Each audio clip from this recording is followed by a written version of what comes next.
Hi everyone, it's Sarah from Plan Sarah Plan, and today I'm going to be setting up all the October pages in my Erin Condren Teacher Lesson Planner.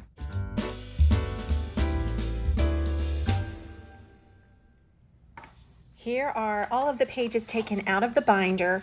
The first week was actually one that I included in my September setup, but the other 4 weeks are all going to be weeks that I set up today.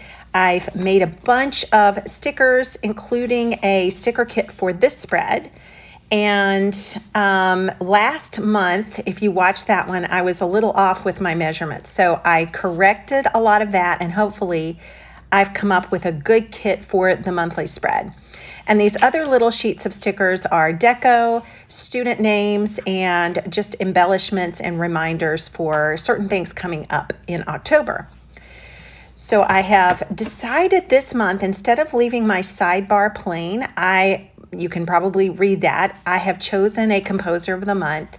And I just did some Google searching and found out that Franz Liszt had a birthday on October 22nd. And so I just decided to make him our composer of the month. And when I finish decorating this, it's going to go on a music stand that's on display in my piano teaching studio. And so my goal, did I get this right?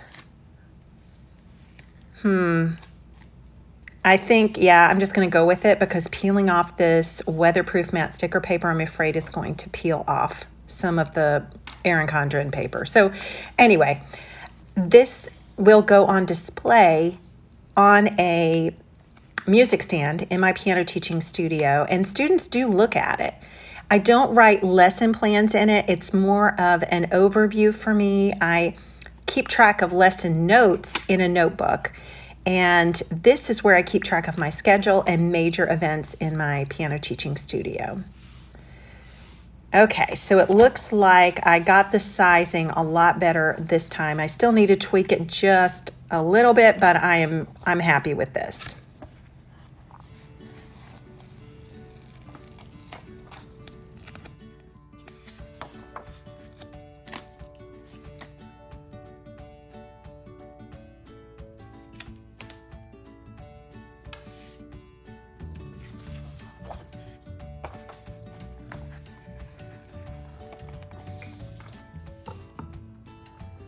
So last week, as some of you may know if you follow me for other planning, not just my teacher planner, last week where we transitioned from September into October, I did group piano lessons instead of private piano lessons, and that was so much fun.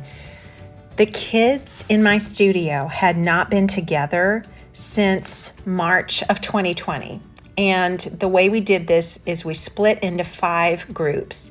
And each little group met in my backyard, and I had set up a plan or sort of a curriculum, if you will, for each group based on their age and attention span and stuff like that. So for several of the groups, I want to say 3 out of the 5 groups, actually it was 4 out of the 5 groups, we did this fun activity where I had 6 composers chosen.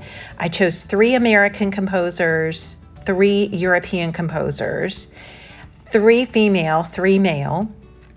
And it wasn't just your usual run-of-the-mill like most famous composers. I tried to really pull in a variety of people. So we had Beethoven. I mean, all the kids know who Beethoven is, even if they've just had one piano lesson.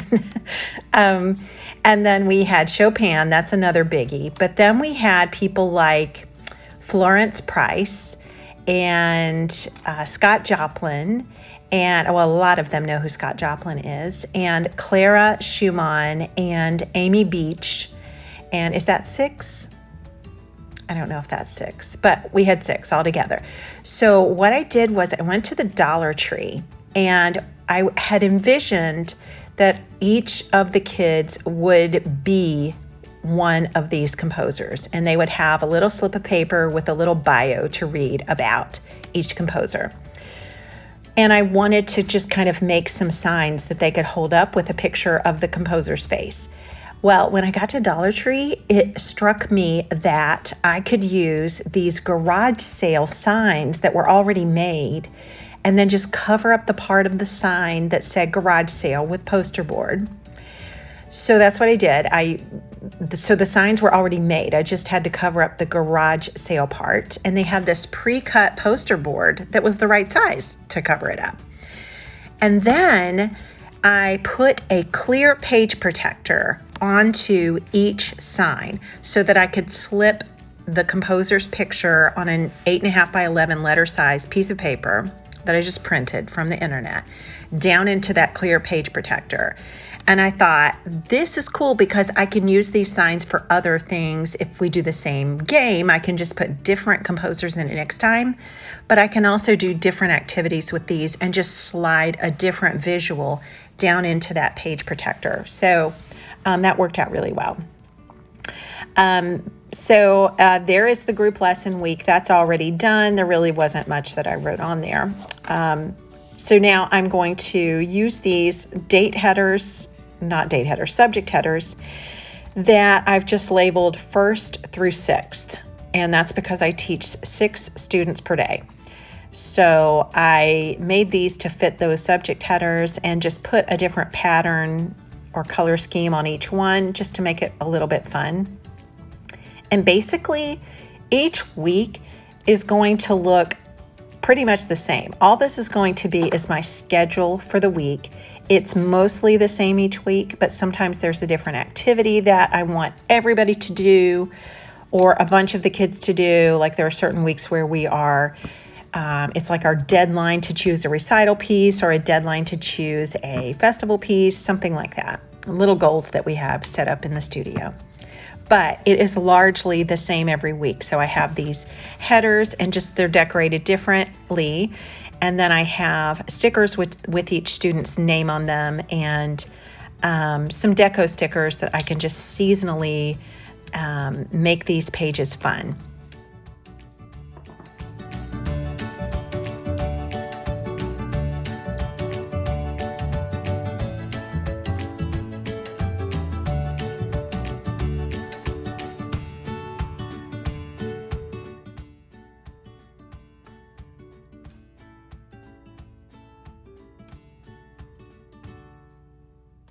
Just put little pumpkins down and then each student's name. And then in the Cool for School sticker book, they have subject headers that are the same size as the ones that I made, and I'm just writing the lesson number. Not all piano students, teachers do this, but I put a lesson number on every week, and that is because I create our own assignment books, and those have lesson numbers at the top of each page.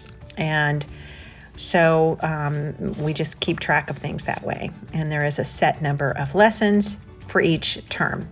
So now I just have a different color scheme. I made all this stuff in my Silhouette software. I have the free version. I don't have the paid version.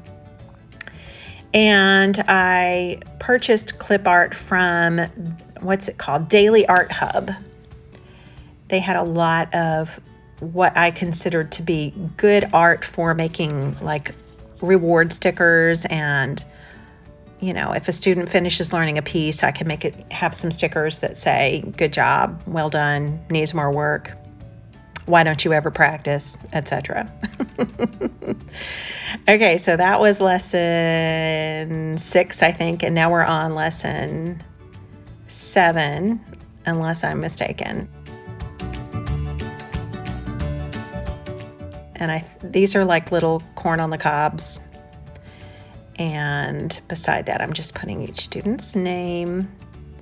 But anyway, the group classes went really well, and I loved that. And I'm going to use that weekly spread as like a little scrapbook area, and I'm going to put pictures of the kids and the things that we did in my teacher lesson planner. But so this sort of becomes a keepsake as well as a record. So here is everything. I'm adding in some deco now for my October seasonal sheets. This is all of it, my October monthly spread. I will leave that open on my music stand.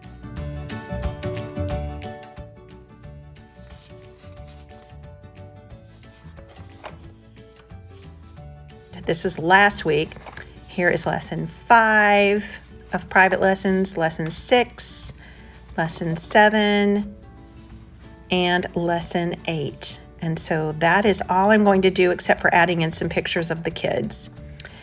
And so I thank you for joining me. I hope you enjoyed this, and I will see you again next time. Bye-bye.